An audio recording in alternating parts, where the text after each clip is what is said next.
Hey everyone, hope everything's going well. All right, I wanted to look today at a few charts that I've worked on. It's the Nasdaq versus Bitcoin. Um, there's Nasdaq Composite Index specifically, and Jordan Roy Byrne always talks about this. Also, my buddy John has mentioned this to me as well. So that's when I first started to, look at it. Last 5 years, you could see Bitcoin in the orange, blue, the Nasdaq Composite. Could see that they both have done well the last 5 years. Even with the COVID mini recession, I think Nasdaq Composite was like 7,200, then went to 19,000, and then Bitcoin was like what, close to 5,000, and then where's it, 98,000, 9,700, or 98,000. So Bitcoin has obviously over or has outperformed the Nasdaq. Now both done well. The Qs have done phenomenal. And there's a 92% correlation or the past 5 years looking at the Pearson correlation test with Bitcoin doing substantially better than the Nasdaq.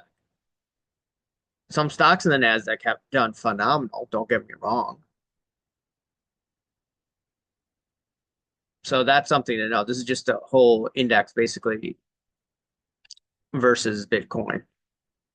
And people are saying, hey, look, I think Bitcoin's going to go to $350,000 at its most this year. That's what Robert Kiyosaki says. Well, if Robert Kiyosaki is right, then NASDAQ needs to rip even higher. I don't think that's going to happen.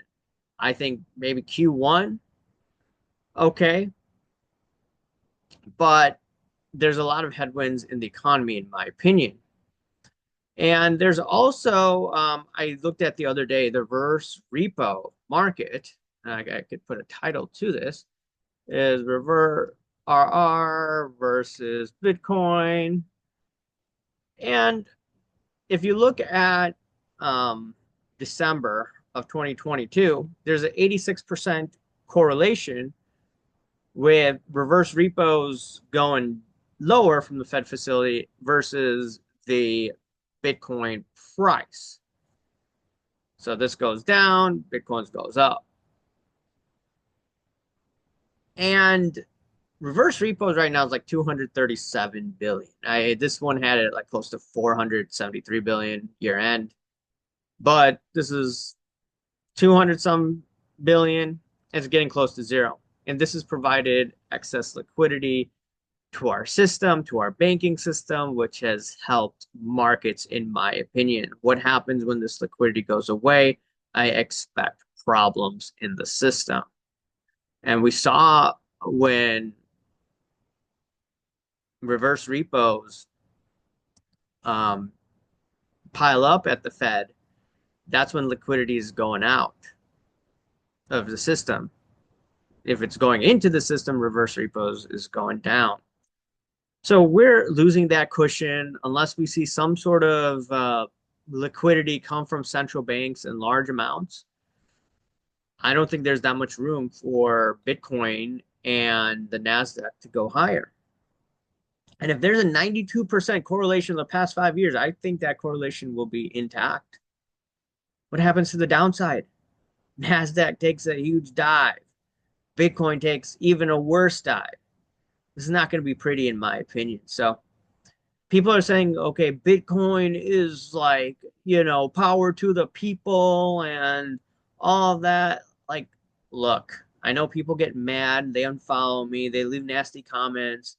The reality is that Bitcoin is just like the Nasdaq. And two, I don't even think Satoshi was the dude that created this. I think he was just, a stage name for Paul Leroux. I can't prove that, but that's what I think. They said that Bitcoin was, power to the people, alternative currency, and it can't be tracked. Unfortunately, it is easy for the government to track, and the government now is co-opting it. Wall Street has co-opted this. Now, congratulations to everyone that has made money, but I'm a realist at the end of the day. But also, I could, put on trade if it's profitable. So I do have an open mind, but at the end of the day, I do want to tell you what I think rather than pander to the crowd. Because pandering to the crowd never is a good way of doing things. It's analytical, or it's to analyze data the best that you can see it. And long term, I do believe that gold and silver will be better than Bitcoin. And places like MicroStrategy will be wiped out, in my opinion. That's just my opinion, not telling you what to do. They're just over levered in Bitcoin. I will do analysis with Bitcoin and MicroStrategy in the coming future. Anyways, let me know your thoughts. I'll talk to you later. Bye.